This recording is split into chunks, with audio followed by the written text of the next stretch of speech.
So, 30 seconds before the meeting officially starts, I would like now to introduce to you the session chair, uh, Professor Keiko Nishino, Vice President of the Asia Pacific Evaluation Association, Professor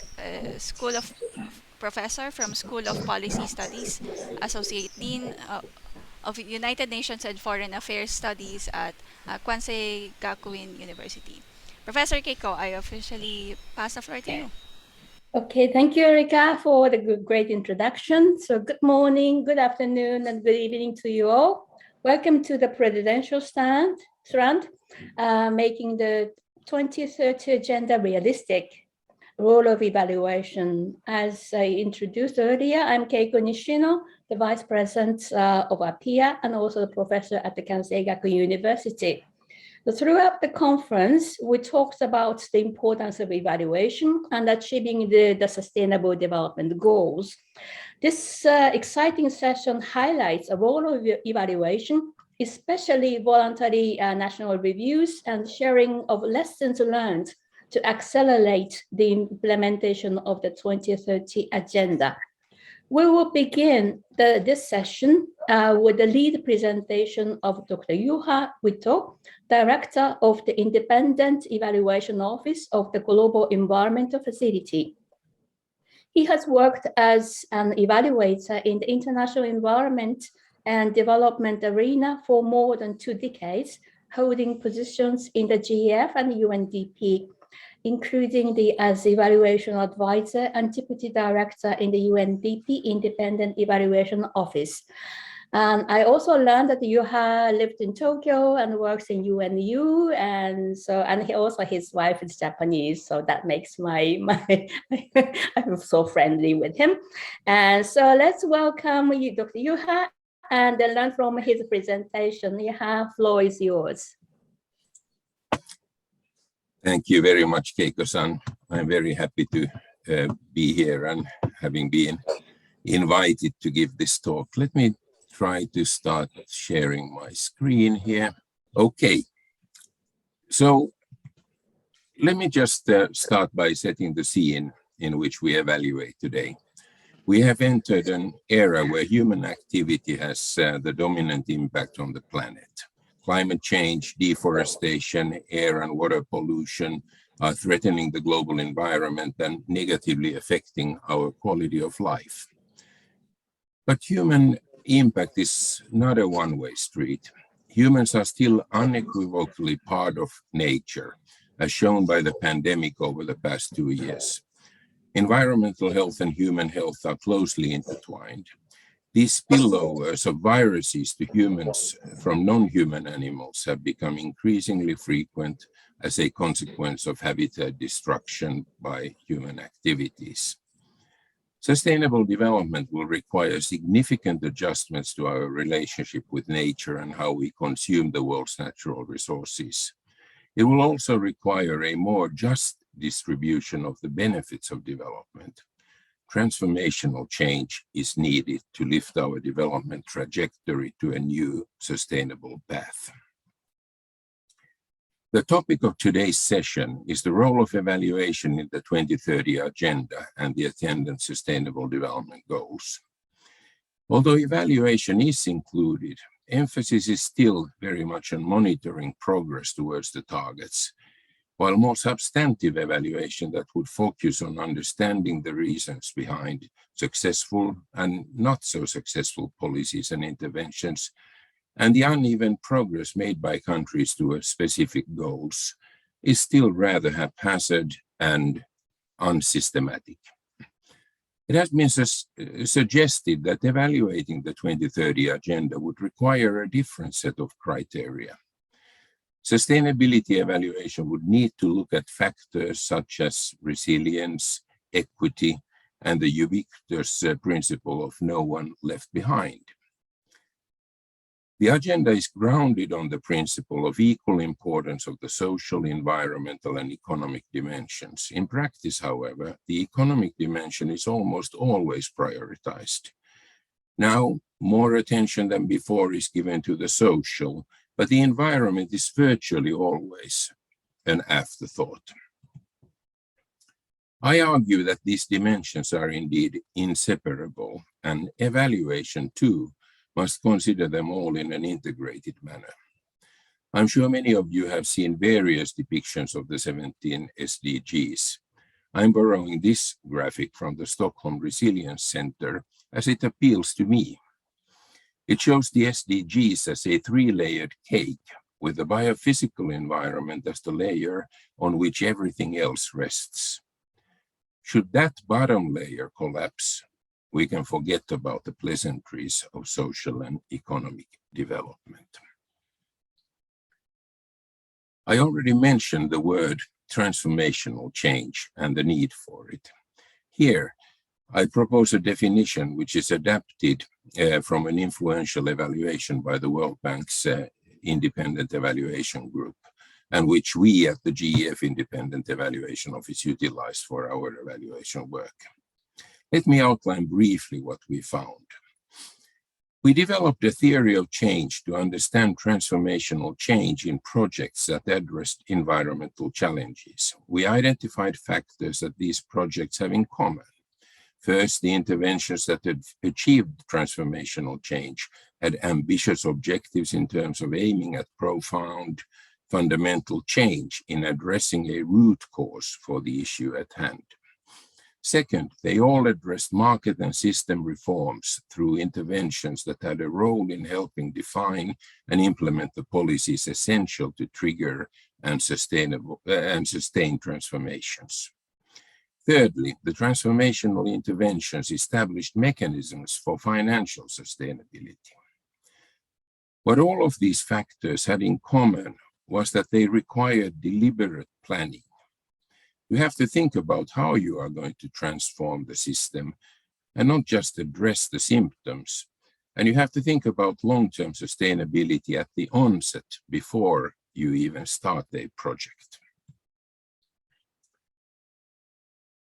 This leads me to argue in favor of a systems perspective in evaluation. All interventions take place in a broader landscape that encompasses both the human and natural systems, the policy environment, other interventions, and so forth. Consequently, evaluators cannot only assess success along the internal logic of the intervention, that is, whether a project or program did what it set out to do.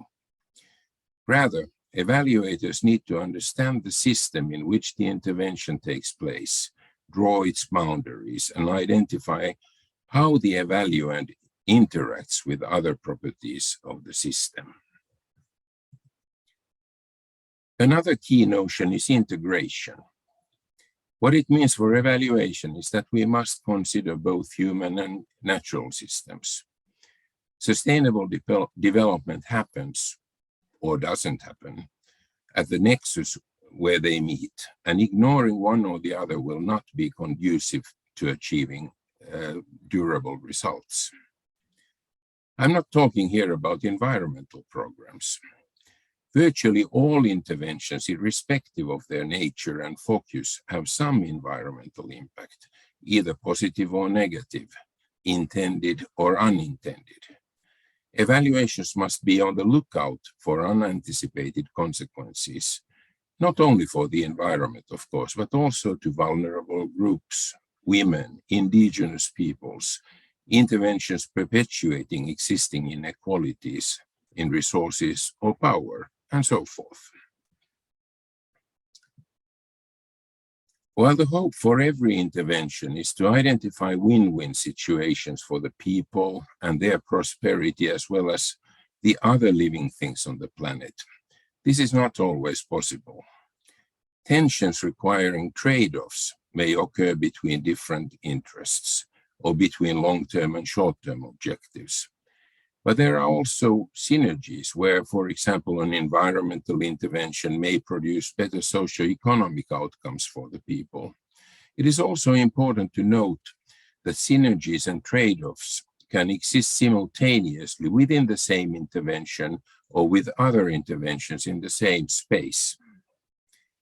The role of evaluation is to be clear where such positive cases have been found and what made them possible. but also to help understand the trade-offs when they are needed. Now, sustainability is often vertically integrated across geographical scales.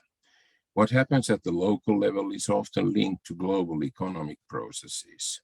While the production of many commodities takes place mostly in the global south, it is driven primarily by consumption in the north.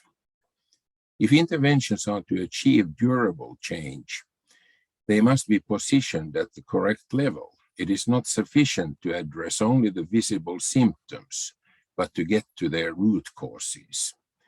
Evaluation, for its part, must ascertain whether interventions have correctly identified the drivers, devised appropriate strategies for dealing with them, and whether they are effectively implemented for good results. For instance, in an evaluation that is highly relevant to the causes and spread of zoonotic pandemics like the current one, we at the GEF Independent Evaluation Office identified the need to address the root causes of illegal wildlife trade on multiple fronts. Working with local communities to provide sustainable livelihoods is important, but it's not sufficient, nor is protecting endangered species in situ. The local communities in source countries engage in poaching due to poverty and lack of alternative economic opportunities, while international criminal syndicates offer lucrative prices for wildlife and wildlife products. To successfully tackle illegal wildlife trade, it is essential to address factors such as political will, corruption, and demand for wildlife products in the market countries. Evaluating such interventions requires a holistic perspective and an understanding of the dynamic system. We also know that the performance and success of any program or project are contingent upon the context in which they operate. This point was made clear in a series of global evaluations where we analyzed GEF portfolios in 3 distinct settings: in LDCs, in small islands, and in fragile and conflict-affected situations. Each of these country categories demonstrated their own specific challenges. Furthermore, each country within each category is unique. So in this light, the notion of finding best practices becomes elusive. Our experience also speaks for a mixed methods approach to evaluation. For instance, we have increasingly utilized remote sensing data and geospatial methods to identify changes over time in factors such as land use and land cover. However, in order to understand the reasons for what happened, we have to dig deeper into the socioeconomic and political specificities, which requires qualitative approaches, good old-fashioned field work, and verification. So, in conclusion, humanity faces unprecedented challenges that have been created by the society itself in its never-ending quest for growth and expansion. New thinking that leads to transformation is urgently required, and evaluation can and should be part of the transformation by providing evidence and lessons from an analysis of successes and failures for improved policies, strategies, programs, and projects. I have argued that evaluation must assume a holistic perspective that encompasses both human and natural systems. Evaluations must also focus on identifying unintended and unanticipated consequences, as well as synergies and trade-offs that may arise within the intervention being evaluated or with other interventions in the same space. Context matters to the performance and results of any intervention. Evaluation has great, but still largely unmet potential to contribute lessons and practical solutions to help countries and the global community as a whole to meet the SDGs and to achieve transformational change for a more environmentally sustainable and socially just future. For this, we as evaluators must embrace a systems perspective that helps us understand what drives unsustainability or advances sustainability. I leave you with these thoughts. Thank you very much. Thank you, Dr. Juha, for the great presentation. And the messages are so well crossed. And so we as evaluators need to know the systems and what might be positive and what the trade-offs. And everything is so interrelated and social, economic, and environment. This is really very difficult to know the entire system, but that we all have to pay attention to. This is what I learned from your presentation. So based on this great presentation, we will start the talk show. So let me introduce the panelists. We have a very rich panelist. So first, let me introduce Ms. Ada Ocampo. I'm pretty sure everybody knows Ada and from her UN days, but anyway, she has kindly joined today's talk show from Lima, Peru, and so the Ada is the president of International Development Evaluation Association, IDS, and Ada has worked with UNICEF, UNDP, UNFPA, and IFAD from 2000 to about 2 decades in different countries in North and Latin America, Africa, and Asia. Ada has been one of the founders of the International Organization for Cooperation in Evaluation, IOCE. And then, of course, now currently she is a president of the IDS. So then the next panelist is Dr. Ram Kumar Puyal, a member of National Planning Commission, Government of Nepal. So the Dr. Puyal is now joining from Kathmandu, Nepal. I hope I'm correct. And so most recently, he has contributed significantly in drafting and formulation of the 15th five-year plan. And he also guided the formulation of national development strategies and the periodic plans in subnational and local level governments of Nepal. Prior to his appointment at the National Planning Commission, he was an associate professor of economics at the Center of Economic Development and Administration in Tribhuvan University in Nepal. And the next panelist is Mr. Sanjeev Sridham. He's now in Washington, D.C. and country leads Learning Systems and Systems Evaluation, Bill and Melinda Gates Foundation. Prior to this position, Sanjeev was director of the Evaluation Center for Complex Health Interventions at Lika Singh Knowledge Institute at St. Michael's Hospital. An associate professor at the Department of Health Policy, Management and Evaluation at the University of Toronto. He has very rich experience in the field of the health. And also he is a former associate editor of the American Journal of Evaluation and is on the boards of the Canadian Journal of Program Evaluation.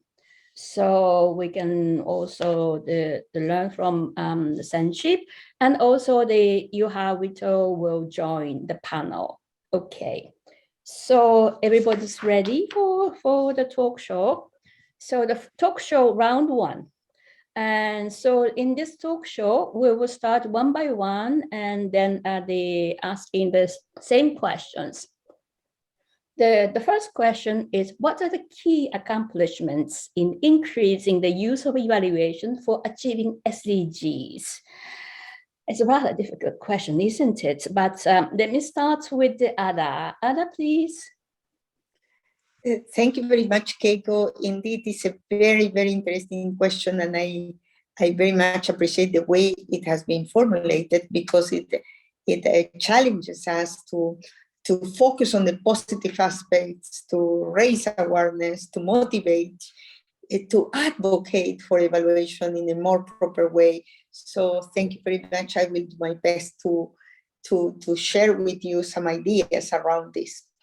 I think that there are several things to highlight. Let me start that one important thing in terms of how evaluation is increasingly being used now compared to the pre-2015 era is the issue of country ownership. More and more there is an awareness of the importance of building country ownership. And countries know that they need to take the responsibility not only to evaluate, but to do evaluations in line with the principles of the 2030 agenda. And in this initiative, the civil society also plays a role, parliamentarians plays a role, ensuring that the leadership of governments, when they undertake country-led evaluations and country in general and country-led evaluations of the SDGs, to make sure that they will align or try to align with the principles of the 2030 agenda, including no one left behind, the importance of partnerships involving BOPES, parliamentarians, civil society in their evaluations. And we will see some examples if the time allows.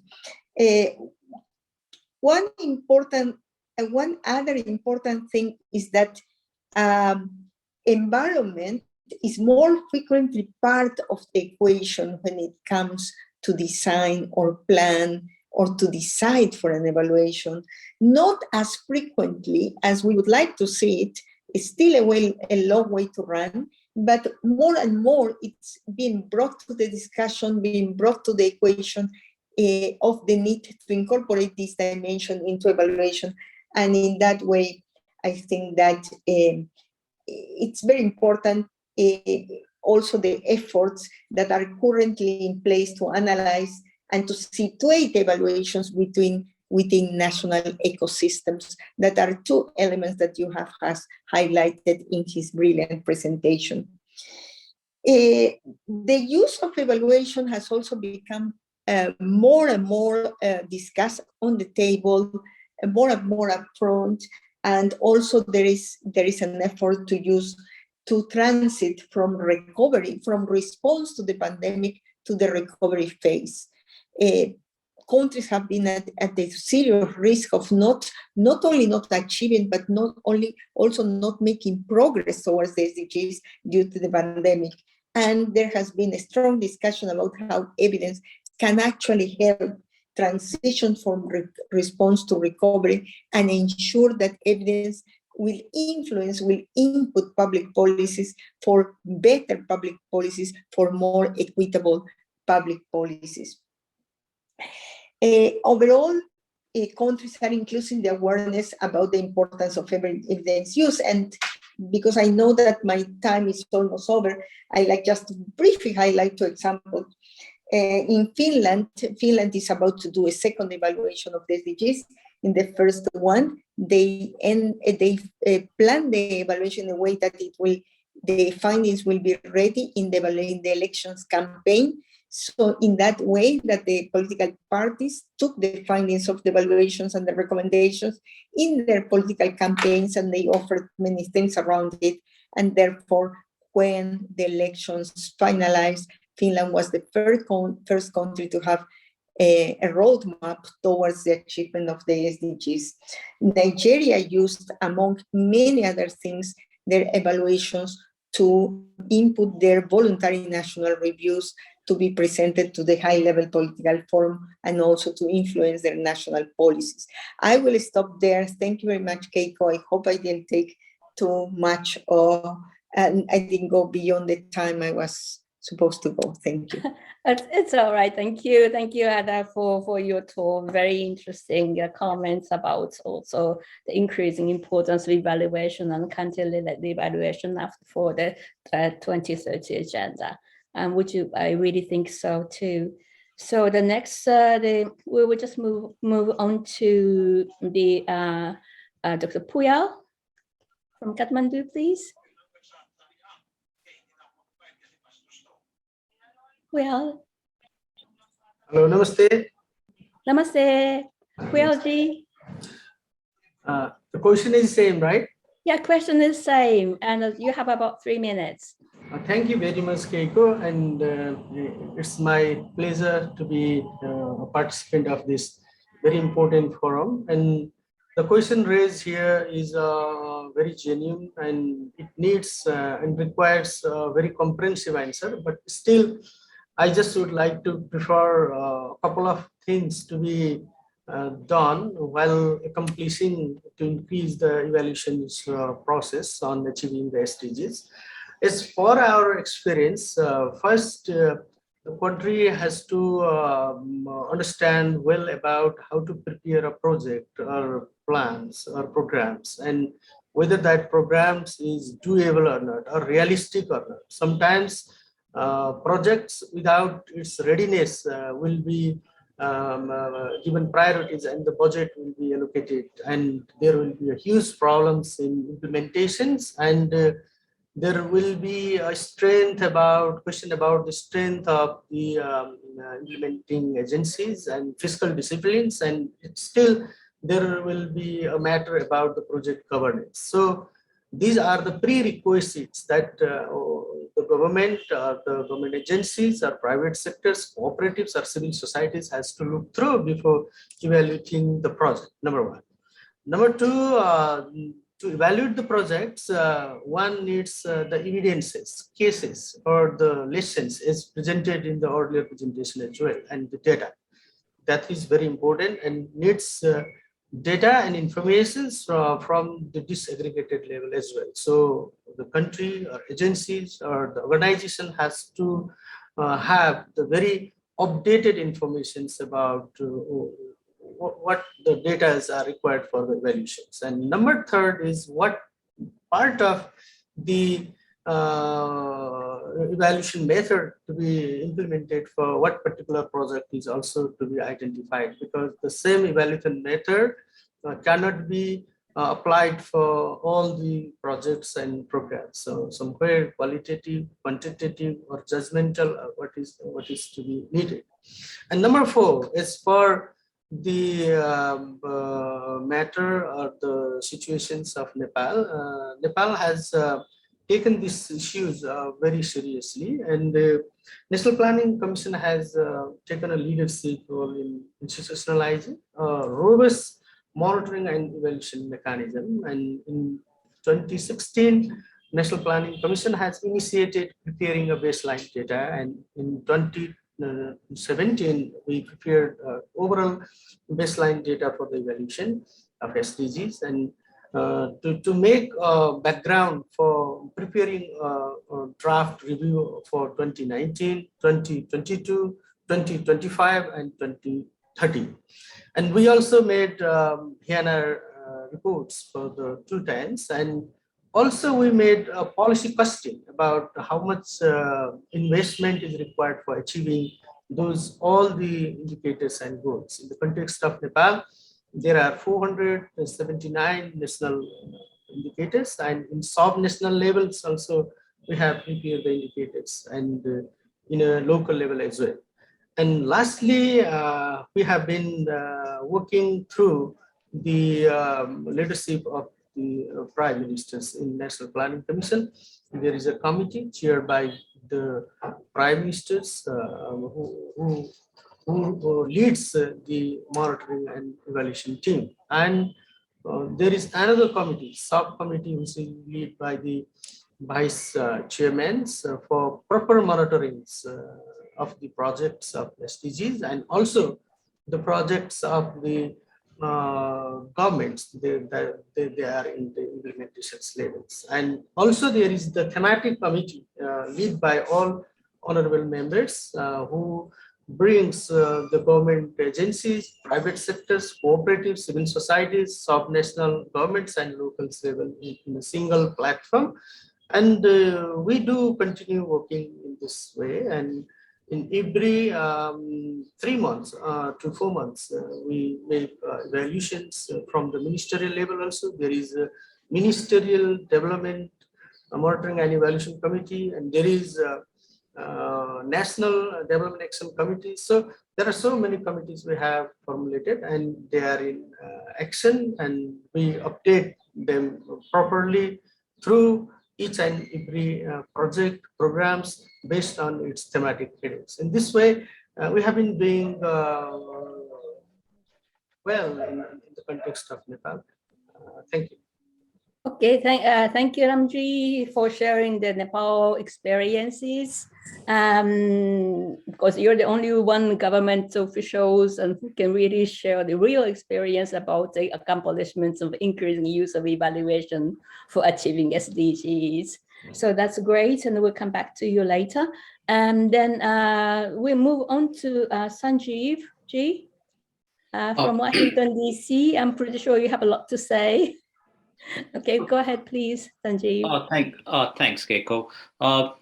When I began thinking about this question, I actually took this idea of key accomplishments and increasing the use of evaluation for achieving SDGs super seriously. SDGs are about leaving no one behind. And I asked myself, do we have evidence of accomplishments that can actually provide, while we have accomplishments in terms of uses of evaluation, in terms of achieving SDGs, do we have such evidence? And my overwhelming answer was it's too early to tell. And I'm going to be positive in a minute, but I don't want to celebrate success while we are still in the first quarter of the first 15 minutes of a longer term game. And I think it's important not to get, if you think of a theory of change in which the evaluation itself is the intervention, and improving and reducing inequities, improving the lives of the poorest is the goal, I think we have to still articulate evaluation's role on the table. We are one player in a large table. I think we have a way to go before we can actually articulate these are accomplished. So first things first, there are many things to celebrate. There are small wins, but I think we need to be strict about words. Words matter, and I would say, let's be careful about calling them accomplishments. That's my first point. Two, in terms of ideas that give me hope. Firstly, let me congratulate Juha, Ada, Ram. All of these are movements. These are inputs inputs in a vision of what evaluation can do. But we are still making the journey. Here are a few points of the journey that gives me some excitement. First, I think this problem of addressing inequities is a hard one. Having evaluators on the table helps move us from a state of great incompleteness towards lesser incompleteness. And I think in that sense, our own theories of change of how to address the problems of leaving no one behind is a much more iterative, dynamic system. And we have one seat on the table. But I'll repeat again, it's too early in the game. Two, I think this whole idea of what works is important, but in the rich sense that Juha talks, where context matters. And again, most of our understanding of how to do things are very impoverished in terms of understanding of context. And evaluators have had a role and will continue to have a role as we move towards 2030. Another area is a focus on both national and local evaluation, capacity building. I think this idea of capacity building is important, but once again, I don't want to celebrate success. The game is still early out here. We still have not figured out how best to build local evaluation capacities. I think we tend to celebrate a little too early in this game itself too. I'm interested. So there are folks in this call, for example, who are working on building capacities in Northeast India, et cetera, et cetera. That's important. I love Juha's comments on, I think this is really important. It's a turn in evaluation to consider ecology seriously. Whether it's Juha talking, Andy Rowe talking, Michael Patton, I think you have thinkers who are actually in a very passionate way asking us to think more broadly in a richer way about what matters. I think these are important shifts in the direction. Last 20 seconds. I think though, as we go forward, I just want to stress, we still have to demonstrate our own contributions for many of the points that have already been made. Whether it's a systems approach, whether it's a focus on inequities, whether it's a focus on bringing indigenous thinking, all of this still remains to be demonstrated in a rigorous way that actually allows us to get to the goals. Oh. Thank you. Thank you. Thank you, Sanjeevji, for your passionate comments. And maybe it's too early to congratulate all the evaluators for contributing to the SDGs. And Yuha, would you like to comment on that? Or maybe would you like to add some more comments or your talk? Well, thank you very much. I mean, very interesting discussion already now. And of course, it was, Ada is correct, of course, that there is a lot of good things happening, and hopefully evaluation is contributing to these good things, so to say.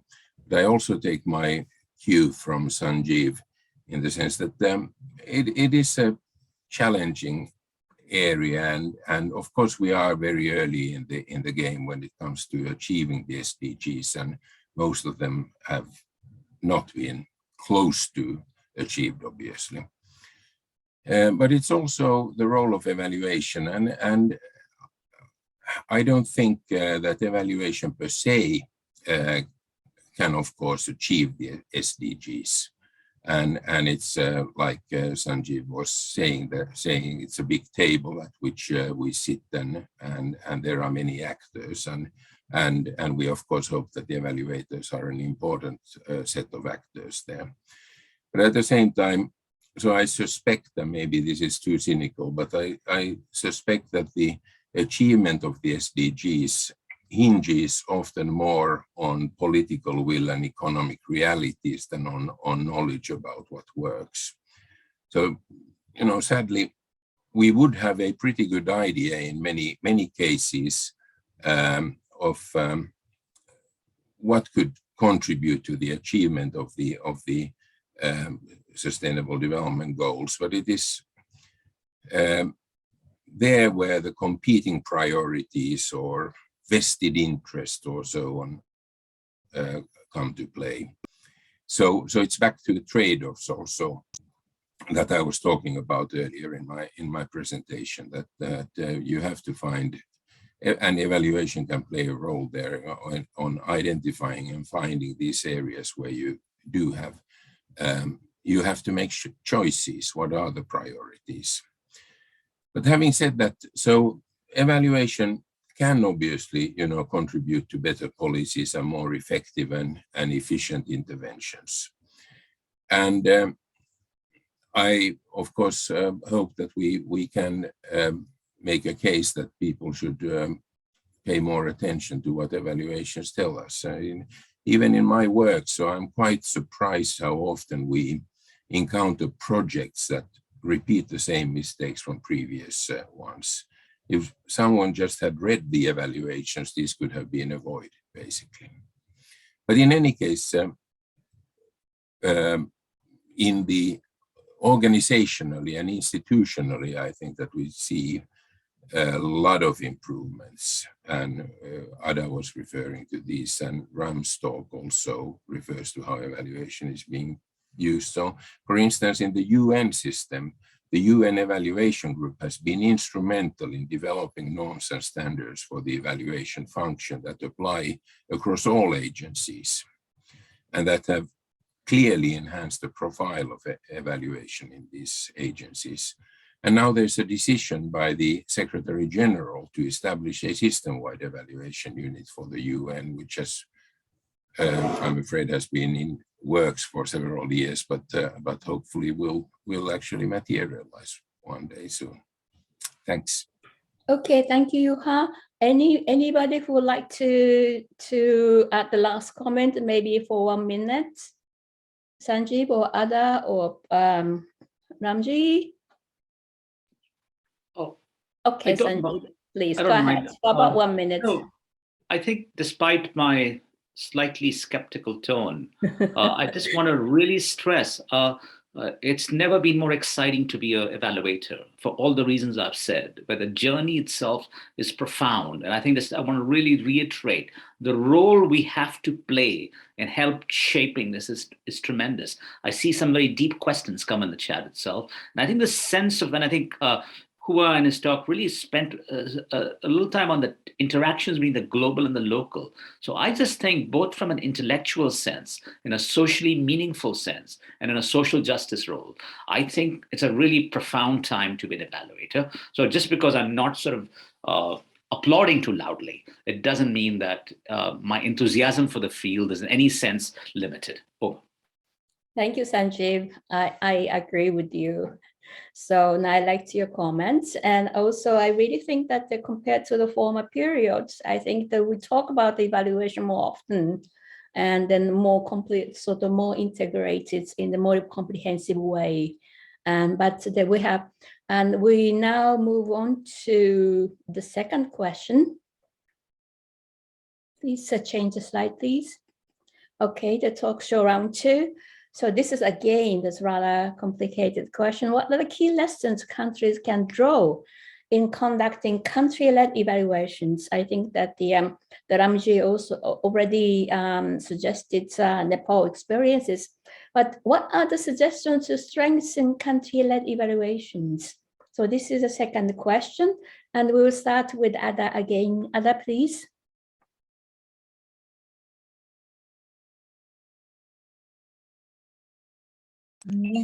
Okay, thank you very, very much. I struggled to unmute myself. Yes, thank you for this question that I take it as an opportunity to make more comprehensive comments and to probably go to the challenging part of evaluation.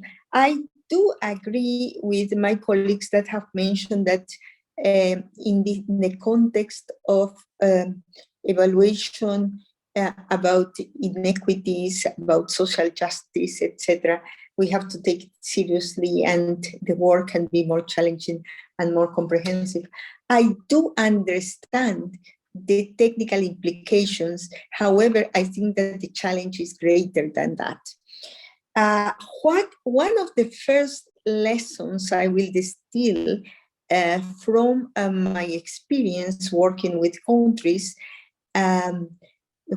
countries that have initiated or have concluded or are in the process of implementing country-led evaluations of the SDGs, I would say that one of the main challenges is how can we as evaluators, or how can we as community evaluators can help, trigger, can contribute, can push, or can orient countries to trigger the political decision to evaluate and to evaluate the SDGs by taking the lead role in terms of doing the evaluation.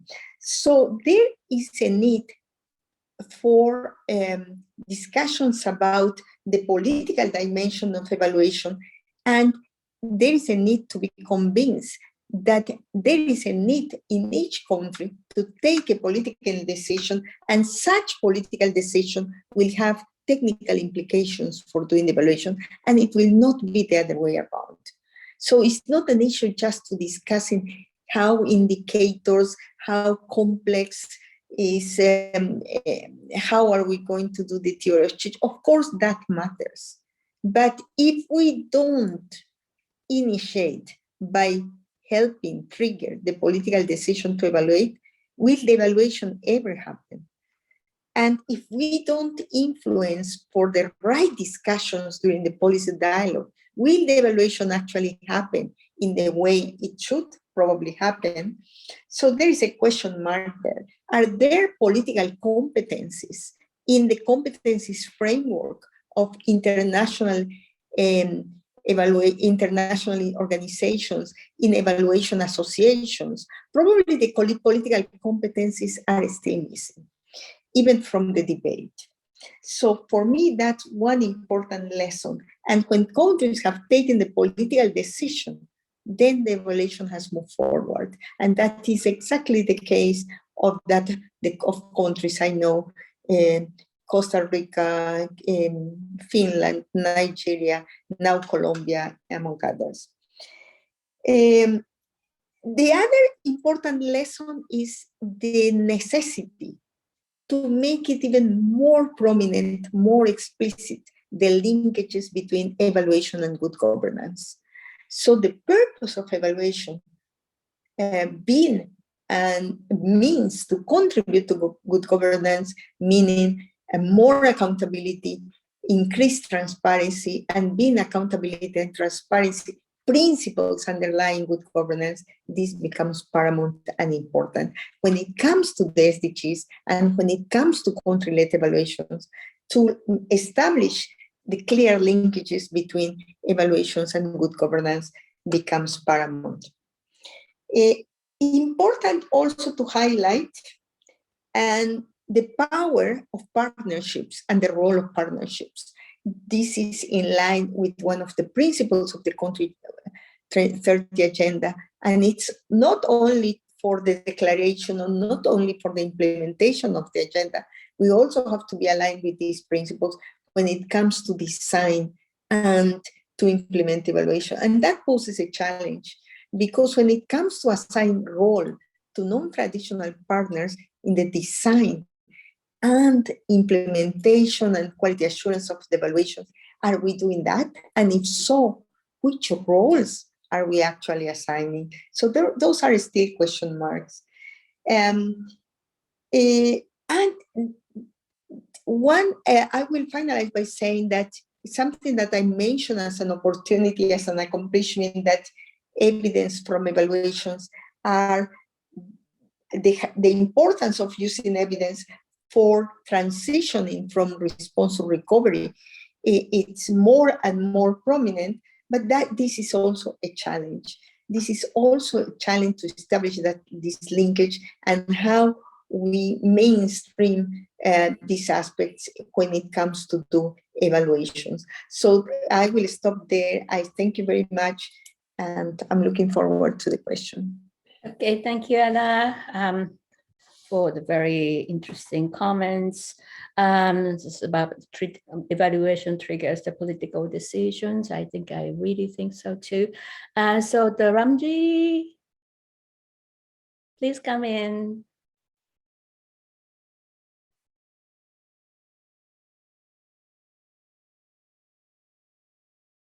Dr. Puyal, your turn. Okay, thank you very much. Okay. Since simply partially I addressed earlier as well, but still one country's experience sometimes may work for others with the similar geography or similar other economic and socio conditions related activities. Actually, we are talking about the sufficient condition of conducting country-led evaluation, but before that, we need to exercise and we need to talk and we need to make a discourse on about the initial conditions. I think the initial conditions to be how the country has taken this agenda, whether this agenda has been sensitized or this has been fully incorporated with the periodic plan and the annual budgets or not, that will be our main questions. And whether these agendas are totally internalized with the sub-national and the local level as well or not. That framework has to be drafted at first, and data and evidences, as already I spoke, required for the proper evaluation and monitorings are also to be prepared from the country level up to this aggregated level. That would be the one initial conditions before handling all those things in country-based experience. Number third is for the Nepal context. We have been using three types of the evaluation modes. One is internal evaluation and external evaluation and the social audit.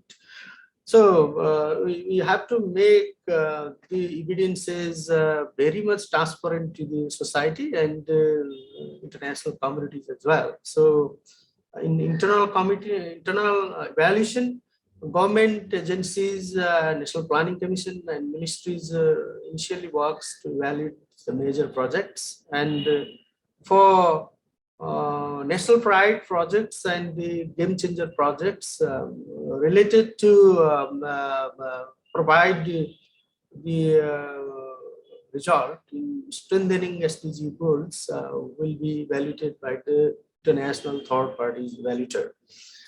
And another committee we have, that is in a National Assembly of the Federal Parliament, which leads about sustainable development and good governance, and this in which all the political parties, parliament members will be the members, and they will put their opinions, and also they will argue if there is something wrong, and they provide the good insights to lead this evaluation process in a systematic way. And similarly, we have Office of the General. We have the another Office of the Audit and General Audit, and it will make audit of our works yearly and provide a picture about the revenue and expenditure and other activities. And also we measured whether the work or programs or activities have been implementing properly based on the stipulated quality, time, and other requirement those spoken in the earlier project document. So these are the overall process we take while evaluating the project. I guess looking through these all activities and committed on making these things all proper through systematic channel and with the evidence-based informations, country can lead for better, report preparation process. Thank you. Thank you. Thank you, Ramji, for sharing your experience, your country case of Nepal. And I agree that the saying something and doing something is different, because you really need the money to do something and for even evaluation and so on. So let's move on to Sanjeev for your comments. Thank you, Keiko-ji. I think for me, I moved back to India after being away for almost 2.5 decades away from India, just about 4 years ago. And as I've begun working with the government quite a bit, let me start off by saying how amazed I have been by a recognition that more and more the country-led evaluations, we are developing capacities within India to do the evaluations.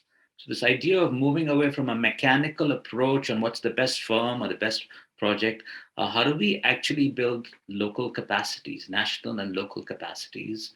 I do want to call out, I don't see folks from, but within our version of the Planning Commission, we have something called the DMEU, Development Monitoring Evaluation Organization, where we have a Director General of Evaluation. That's fantastic. That's quite remarkable to see how much of a culture that's being set. So I think my first comment is within a country level, it's quite remarkable the kinds of dialogues that are happening within India on how do we move between a central level evaluation capacity building and the states level. This kind of cooperative federalism, to use political jargon. I think we're trying to see how do we build those synergies. So it's not just the actual evaluation project itself, but evaluation more as a system of thought. I think that's number one in terms of there are some really remarkable things happening. And some of what Ada talks about in terms of good government transparency, and what Ram speaks about in terms of sensitization, I think some of those capacities are both needed for that. I think a couple of other points. In terms of key lessons, India provides a fantastic setting to talk about a country-led evaluation just because of the heterogeneity of the country. So how does a country like India grapple with Juha's point about rich multidimensional contexts? How do we build, as we think about country-led evaluations, an understanding of the role of heterogeneous contexts and the trajectories of change, which is what you are doing when you're looking at 2030? That's a pretty open area in how we think about it. I want to say, as elegant as we use the words context, we are rather poor in operationalizing it in our own work. So that's one area in which, in a country like India, we desperately need to operationalize that. Two, for problems of health equities, it's not a single problem, or problems of any inequities. It's not a single intervention that's going to bring about the change. It's a system of it. It's an ecology of interventions. How do we actually build knowledge of such ecology within a country? And again, different ecologies might, that's a pretty open area. Again, it's not purely a methodological area. It's a problem. It's an implementation problem. It's something evaluation needs to contribute. I think we need to challenge, I want to say this openly, the OECD DAC criteria, which I don't think is sufficient for addressing the kinds of problems we are dealing with. So the very fact that we don't actually have inequities as one of the core criteria, even coherence, I think we have to ask tough questions as we think about systems of interventions. Under what conditions is coherence desirable? Under what conditions do we actually need disruption? Not coherence as part of intervention set. I think we've been a little lazy in our thinking. And I think that's, as we think about harder questions around country evaluations, that becomes pretty important. Two other points, and I'll wrap it up. I think pay attention to programs of work that start building national evaluation capacities while simultaneously building local capacities. So I think moving away from a Delhi-centric point of view and moving to places like Shillong, like Chennai, like Lucknow, becomes really important. I think my last comment is really important. Evaluation is fixated with an impacts paradigm. What was the impact of this intervention? What we desperately need is a sustainable impact paradigm. It's quite a different way of thinking. And when you start thinking about sustainable impacts, you're not purely arguing about the impact of intervention. You're actually asking, did that intervention, did a set of other things actually build the capacities of systems to continue? So that movement away from projects and programs to systems really becomes the need of the hour. And the evaluation's role in promoting that thinking becomes quite critical. Over. Thank you, Sanjeev ji. Just recently, I read the words of the decolonization of evaluation that really leads to the country-led and also the developing the local capacity, and I think which is very important. So, Yuha, floor is yours.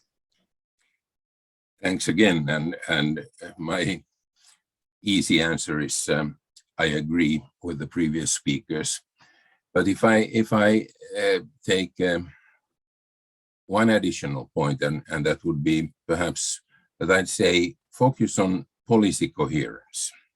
So don't evaluate interventions in isolation or sectorally. So take climate change, for example. It is estimated that the total climate finance from both public and private sources is about $630 billion a year globally. But there's a fairly recent IMF estimate that says that the governmental subsidies to fossil fuels amounted to $5.9 trillion in 2020. So that's an order of magnitude more than all of the climate change programs. So if you evaluate just the climate finance part, you may conclude that the projects are doing just fine. But are they making an impact when they are totally dwarfed by the destructive funding that is an order of magnitude larger?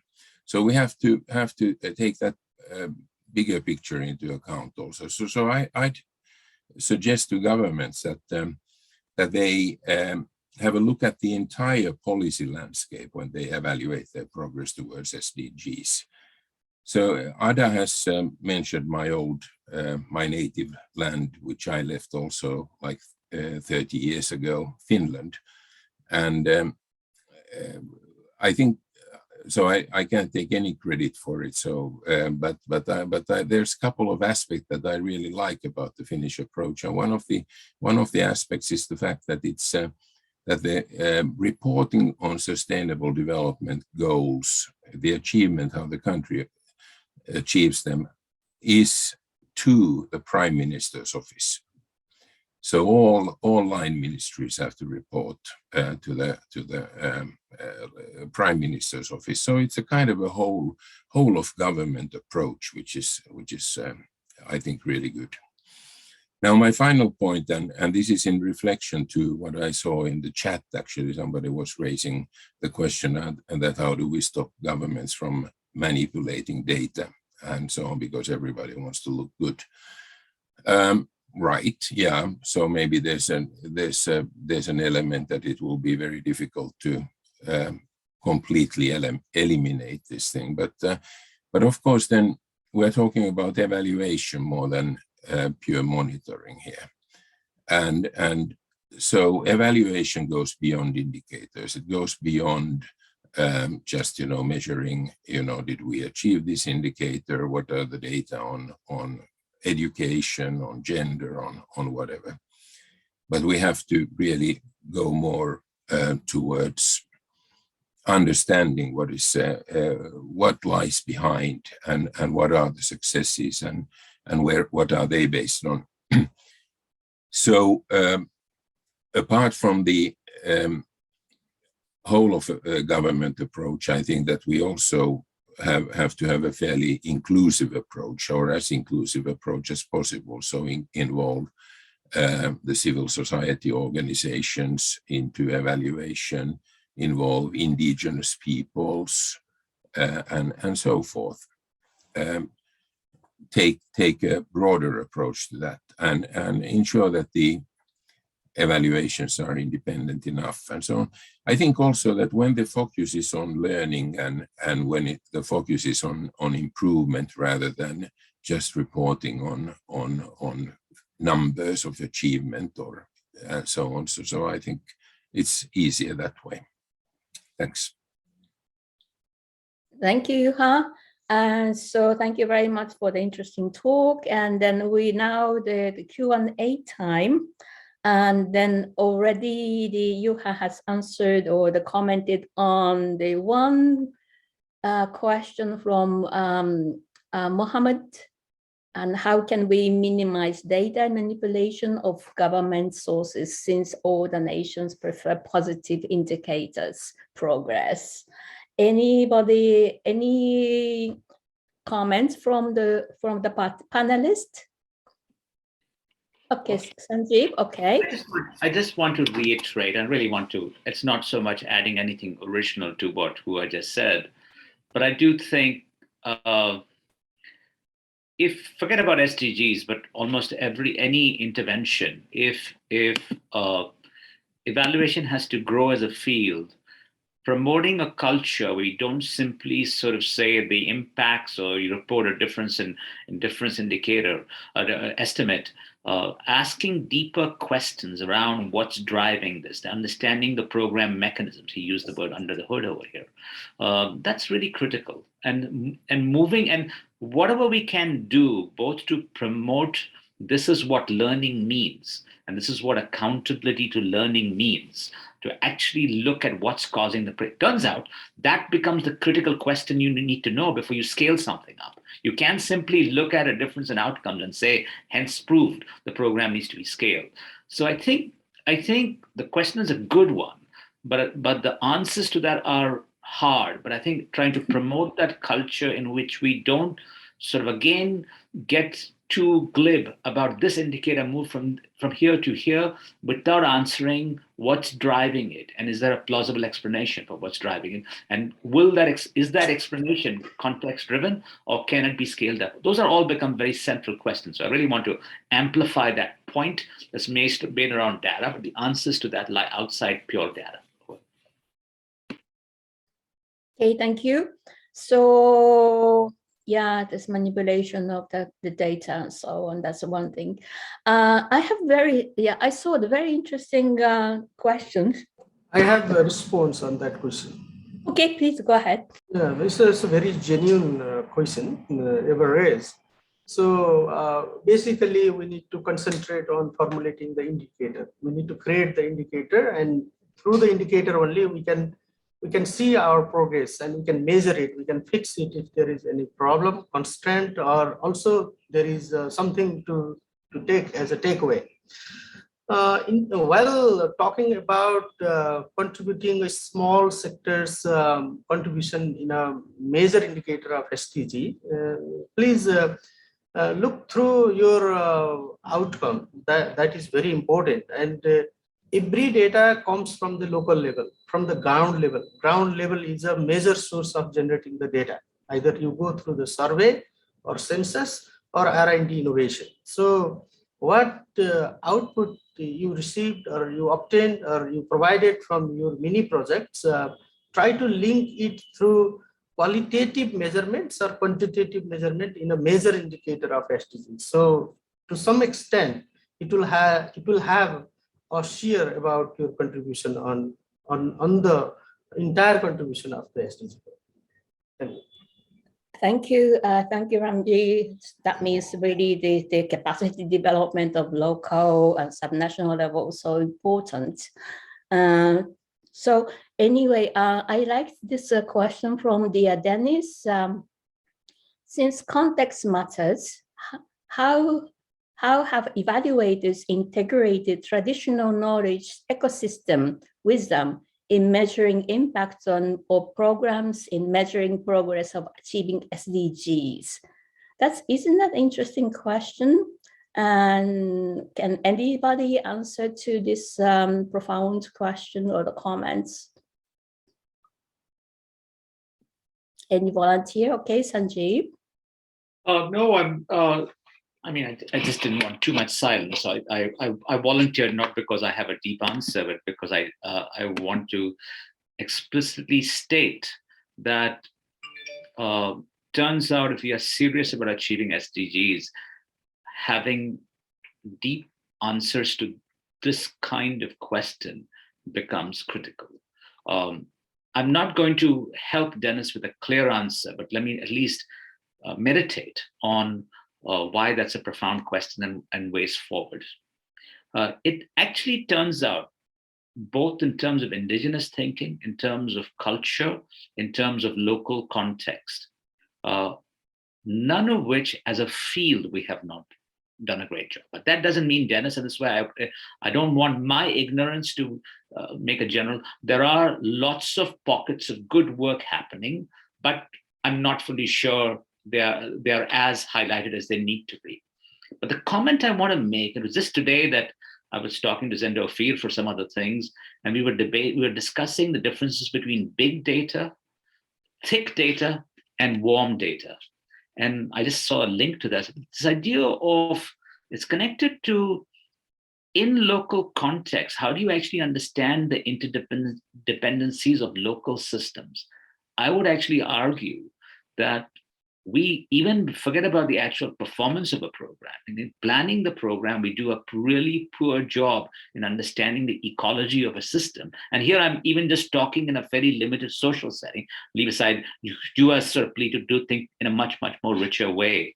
But this idea of our construction of the kinds of data needed needs to be different. Gregory Bateson was one of the leading thinkers in terms of systems ecology. His daughter has set up this website on warm data that I just happened to know about just today. Anyway, I want to plug that. But Dennis, I just want to really stress, I have not answered your question. I've just provided some steps forward and an encouragement to why I think that question is really critical. Over. Can I continue? Yeah, okay. By the same? Please, yes. That's interesting. Exactly the same tone that I won't answer the question, but I will also reinforce its importance. But from my point of view, so as an environmental character, so it also, the indigenous thinking and indigenous worldviews are very important and interesting, because without generalizing, but there are many indigenous groups around the world with a worldview that is much more integrated than ours is, that takes into account, as my friend Andy Rowe would say, that which challenges the notion of dominion. We have in the Western culture, we have a very strong notion of that humans dominate over natural world, and the natural world, the environment, only has basically use value. Whereas in indigenous views, this is not always the case, often not the case, and there's a more holistic view. So I believe that we have a lot to learn from it. And at the same time, so we do have I think Canadian Evaluation Society and New Zealand Evaluation Society have paid particularly strong importance on the indigenous evaluation perspectives and so on, and trying to incorporate this into evaluation practice and policy also. So there is progress in this area. In the GEF where I work, we haven't incorporated it into evaluation policy per se, but the GEF as an organization has a fairly strong perspective on incorporating indigenous peoples into programs and program planning and implementation. Thanks. I want to contribute a little bit. Okay, Sanjeev, go ahead. And Very, maybe Ada very, can add later. Okay. Okay, 1 minute simply. So very genuine question. This indigenous knowledge and traditional knowledge are the sources of innovation and sources of transformation of societies. That is, SDG is working to transform the society into a better form. So these ideas, knowledge, skills of the traditional people can be taken as a big property of the society and should transform it into the new technology based ideas, energies, and knowledge. So for that, the theorization of the ideas is very important. So one has to discuss and should conduct a discourse on theorization of those indigenous knowledge, ideas, skills, and opinion of the peoples, number one. Number two, these opinions and ideas will be used as instrumental tools to cluster new knowledge, and that can be added into the SDG 9. So we can incorporate it like this. Thank you. Thank you. So, Ada, would you like to add more? Because I know you have a rich experience in the community and so on. Yes, just a small comment. I think my colleagues has already mentioned the very important things. But if we talk about aligning with the principles of the 2030 agenda to incorporate indigenous knowledge, actually helps such an alignment with the principles of no one left behind. Important to mention that there is an interesting discussion, as Drew has mentioned. There is some progress made, especially in Canada, New Zealand, in Latin America, in Colombia, in some other places. But there is also a parallel discussion, or I would say a parallel discussion, another dimension of the discussion, saying how can we correlate the need to, for example, build capacities of evaluators that actually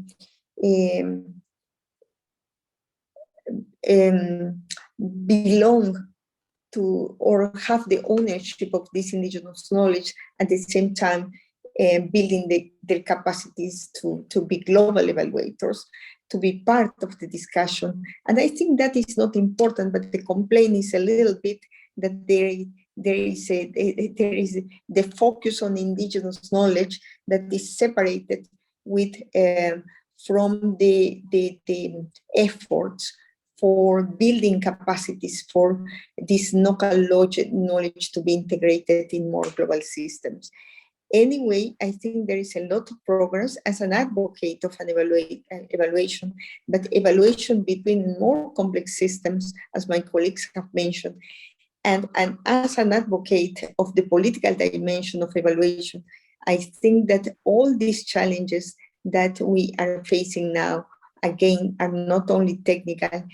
We need to involve different partners that have different voices, that have different interests, that can help overcome the challenges we are facing, from political dialogue to reducing the risk of data manipulation, and not only data manipulation, also evidence manipulation, evaluation reports manipulation. We have to make sure that we involve different actors since the very beginning of the process of evaluation.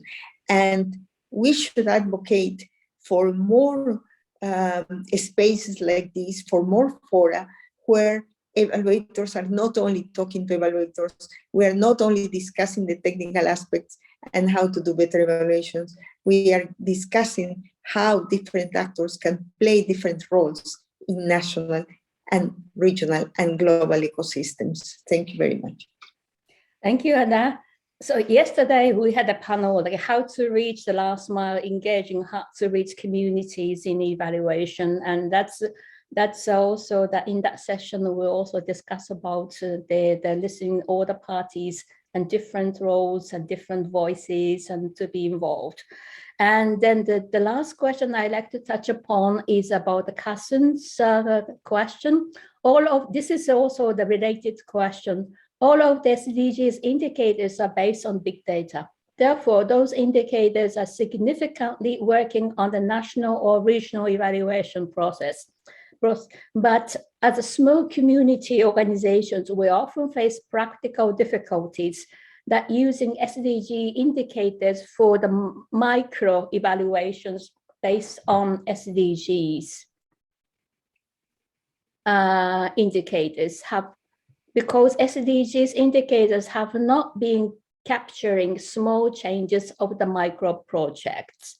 That is also talking about the local community, how the small organizations can contribute to the achievement or the evaluation of SDGs at the micro level. Anybody wish to comment on the answer to this question? I don't mind. I don't mind going ahead. Yes, Anjeev. Okay, go ahead, please. No, it's a deep question, and I'm going to start by echoing a comment Hua made a few minutes ago. Don't get stuck in a purely monitoring frame. You have to think evaluatively. So this idea that there's some golden set of indicators, which is what we tend to swear by when we talk about SDG indicators, etc., that's problematic if you're evaluating a small community organization. So firstly, I'd say, think in a rich way about your evaluation, number one.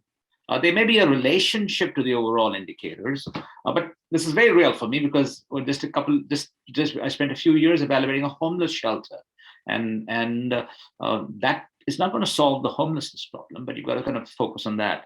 There are three other problems that this question by Kassun raises.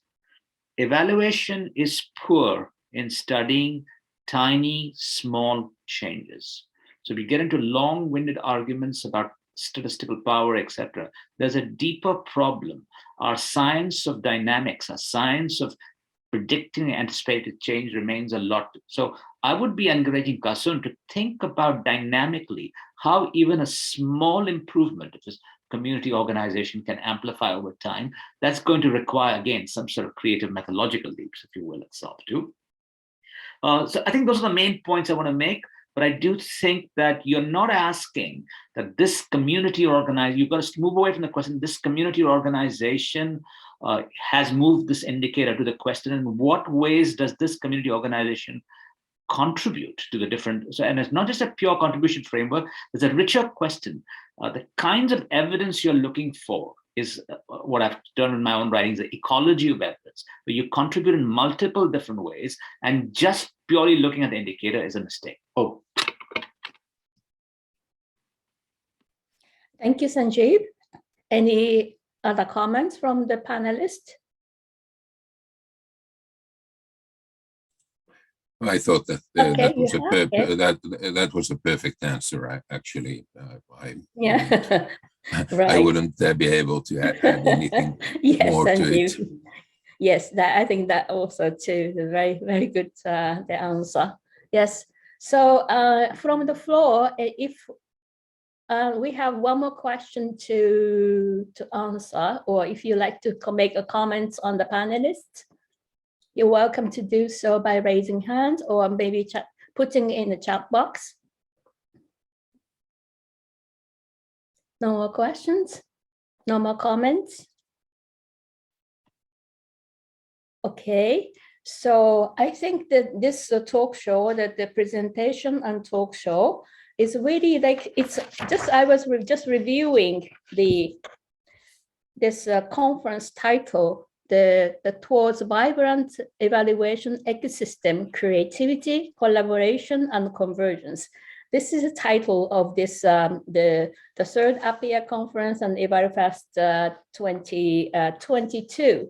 So this what we have all discussed today in this talk show, or in this the session, is really highlights the really the essence of this conference. The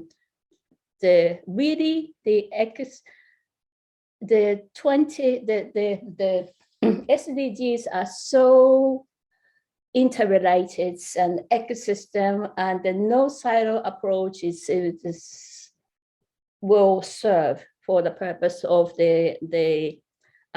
for the evaluation, and all the evaluators need to pay attention to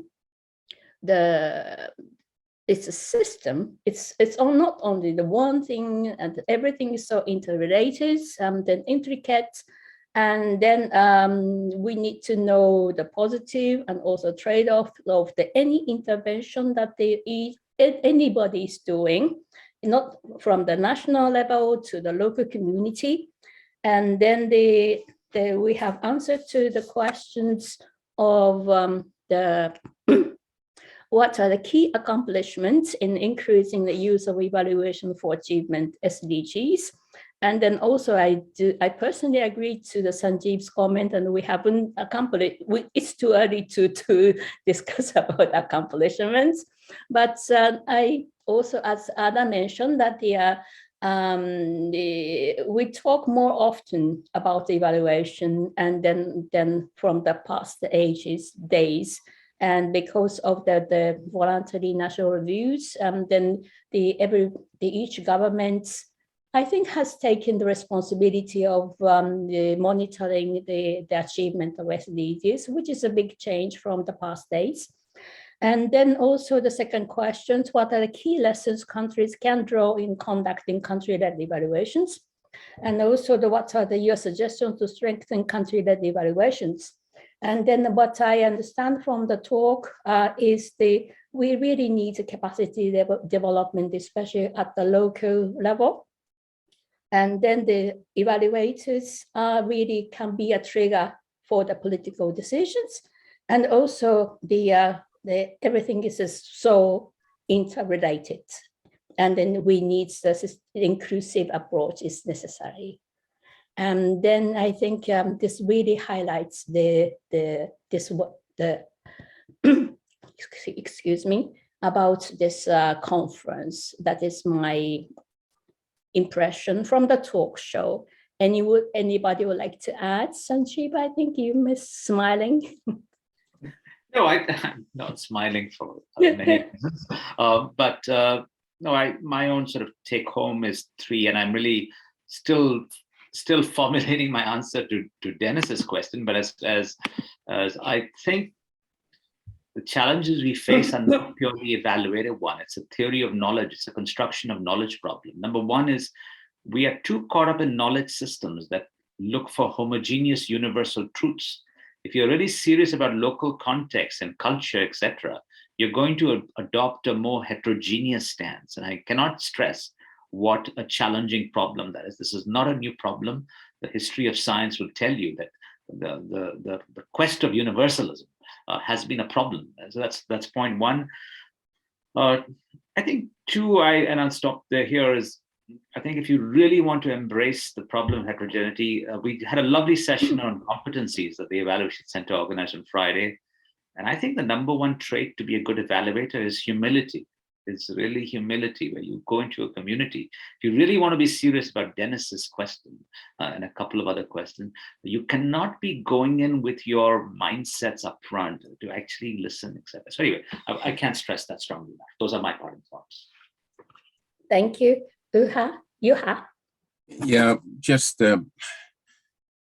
I think you summarized it very well. But a couple of additional points maybe is, and I was slow to think through this thing about the small organizations and so on. But I think that one of the elements is also that processes are very important. We shouldn't just, think about the outcomes and impacts, because, well, these are also outcomes and impacts. For example, if a small organization or a small initiative can bring more voices to the table. If you have for example, a local level project that is highly participatory and can bring in new participants, new voices to the discussion, that's an impact to me already, and that's quite important. But it's one of those things that doesn't fit directly into this, the global indicator framework. And therefore, I think that I said it in my initial presentation that it's this, we have to use multiple methods, and we have to think in terms of multiple methods. So there are no gold standards, except that, that you have to be doing good evaluation work. But there's no gold standard method. It's not the RTC or measuring indicators, but we can use what Michael Patton has called the bricolage, and to select from the bricolage the best methods. Thanks. Thank you, Juha. Just like I'm just listening to your comments, I'm just thinking about evaluating the SDGs progress in Kobe City. Kobe City is not the hard-to-reach community, but so the progress of measuring the monitoring the SDGs in Kobe City is also very, very difficult anyway. So if the place is hard to reach and then community, then I could see the difficulties of monitoring. Anyway, Ada, would you like to have your last comment? I'm sorry, anybody speaking? Yeah, I'm speaking. Lamji, okay, sorry. Okay, Ala, please. First you or, okay, me? Yes, Ramji, please. Thank you. I have just cluster only 4 points for implementing this evaluation process properly. First one, we need to generalize the ideas and then prepare needful indicators, and need to fix the targets. Whether we work from the country level, countries, government agencies, or private sector, or cooperatives, or civil society, or small projects. Number one.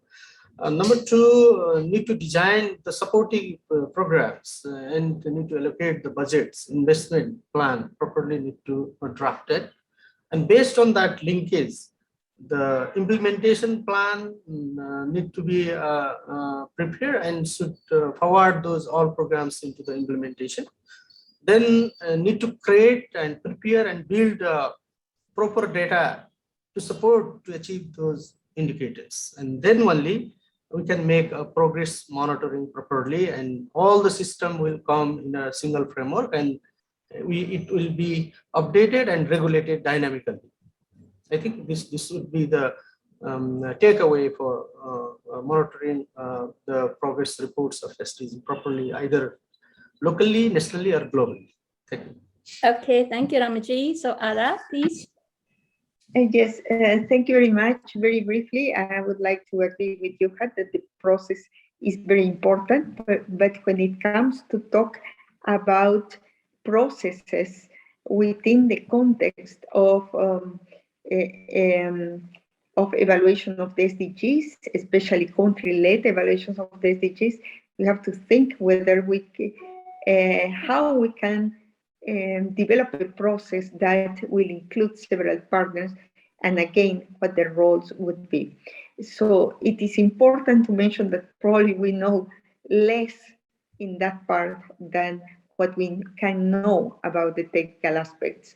We need to learn and we need to incorporate that in our capacity building programs, in our competencies programs, and actually to be able to be, as evaluators, to be part of a policy dialogue, to be able to communicate the findings to policy decision makers, and to establish a process with other actors where probably we have as Sanjeev has mentioned, we have to listen, we have to be creative, and we have to demonstrate that we can act with a beginner's mind, and not only to be humble, but with beginner's mind, not thinking that we know probably many things that are that these processes of country-led evaluations of the SDGs entail that we actually don't know and we have to discover.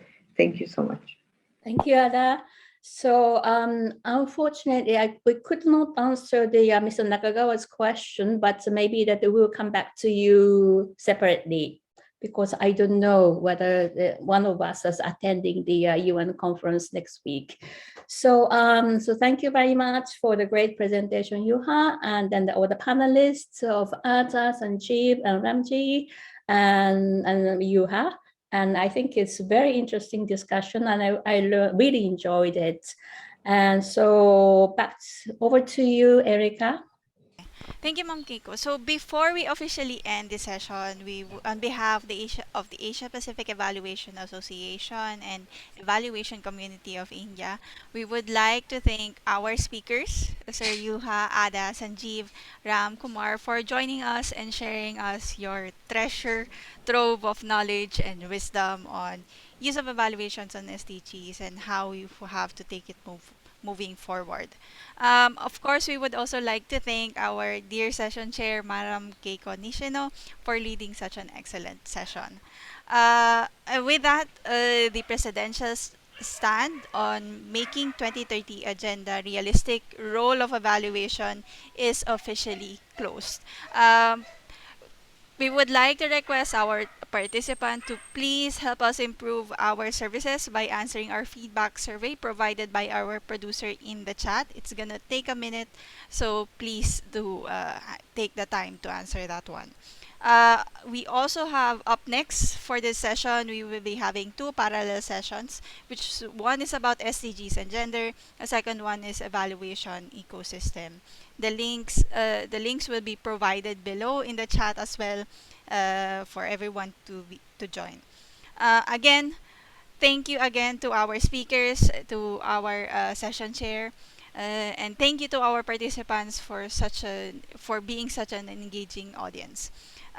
Please enjoy the rest of the conference and looking forward to seeing you around. Thank you and have a great day.